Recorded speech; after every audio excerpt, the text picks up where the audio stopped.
Getting set. Sorry, Terry. Missed you there as I was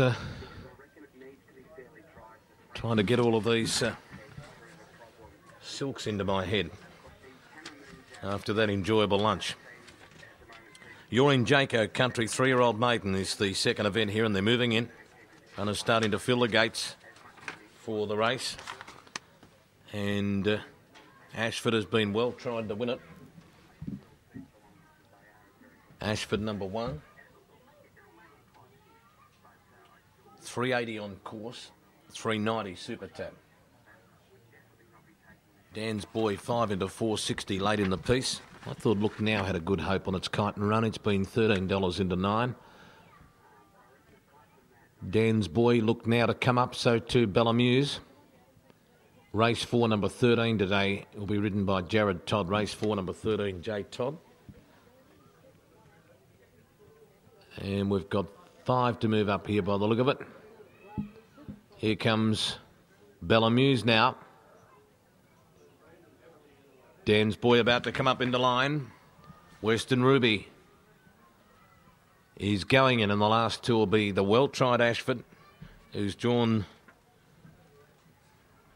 pretty much the outside gate. No, Queen's Desire is drawn outside of him. So just Ashford and Queen's Desire to come up. And we'll be ready to go. Ashford moving in. Second at Bendigo, the You're in Jaco Country 3-year-old maiden. Rail out 9 metres. Beautiful day today, though.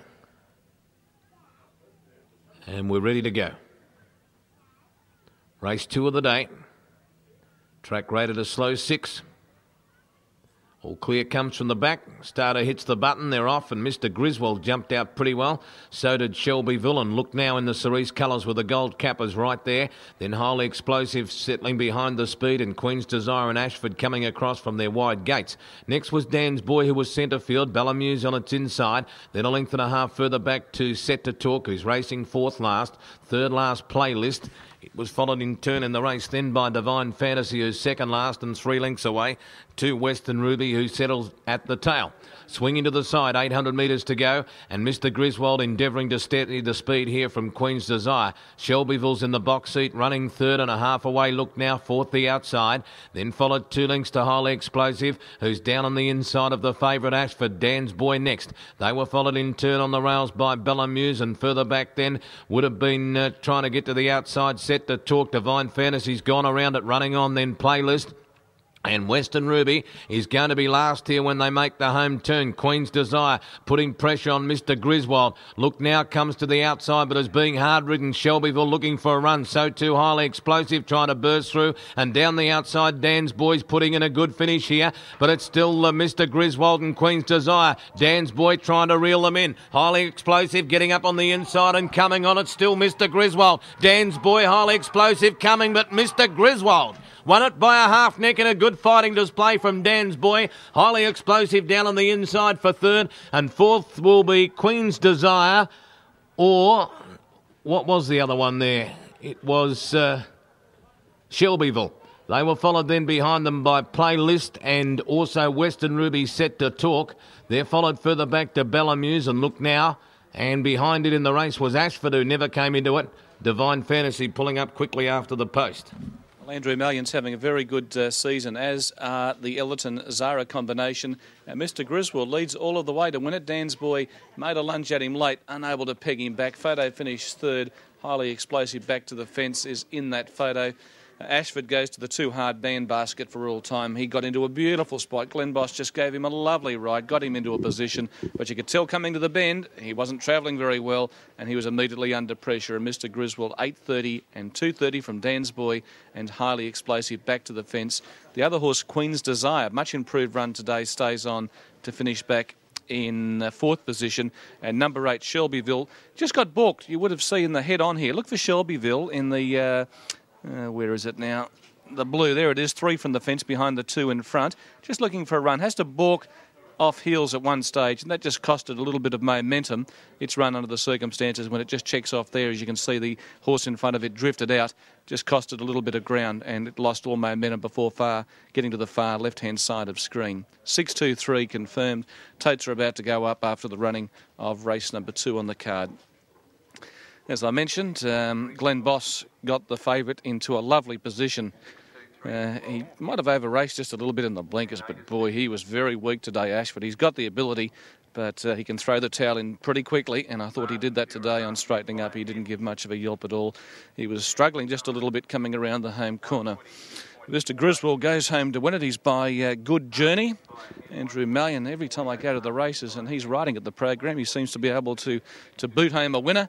And he's done that again today. He was fast out.